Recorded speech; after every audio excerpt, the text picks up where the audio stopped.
Welkom bij het kanaal Creatief met Rebecca. We gaan vandaag kerstkaartjes maken en dat doen we met acrylmarkers en met de kraft- en designkaartjes van de Action. Dit is een pakketje met 12 kaartjes en enveloppen. En dit pakketje haal je eigenlijk bij de Action. Ze zijn 15 bij 15 de kaarten.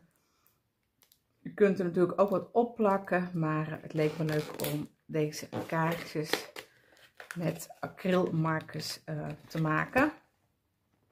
Even zien, ik ga er even... Zo. Ik heb er eentje uitgepakt. Ik pak natuurlijk ook even een potlood, want ik ga eerst even een lichte schets maken. Even zien in mijn etuietje. Kijk, mijn potlood en mijn gum. Oh.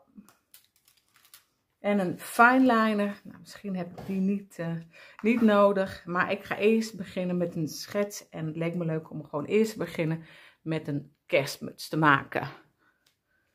Dat is natuurlijk niet heel moeilijk. Maar het is wel gewoon echt gelijk.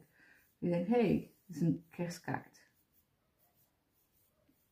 Dus ik begin eerst met de band voor de kerstmuts.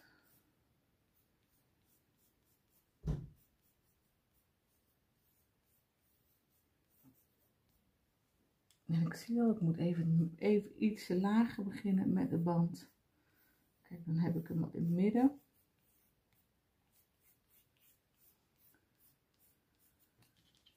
Kijk, en dan kan ik deze zo uitgummen. Daarom is het ook natuurlijk gewoon gelijk een beginschets. Kijk, dan heb ik hier de kerstmuts. Die heb ik hier. En ik heb hier dan voor onderen altijd nog ruimte. Van, goh, wil je hier nog tekst? Of misschien heb je een stempel. Je hebt natuurlijk ook tegenwoordig van die kant-en-klare stempels. Of sommigen hebben ook een sponsapparaat waarmee je natuurlijk kerstkaartje kan maken.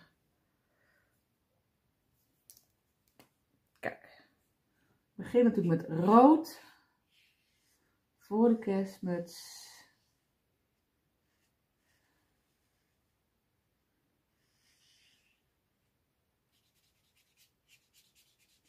En dan ga ik hem inkleuren.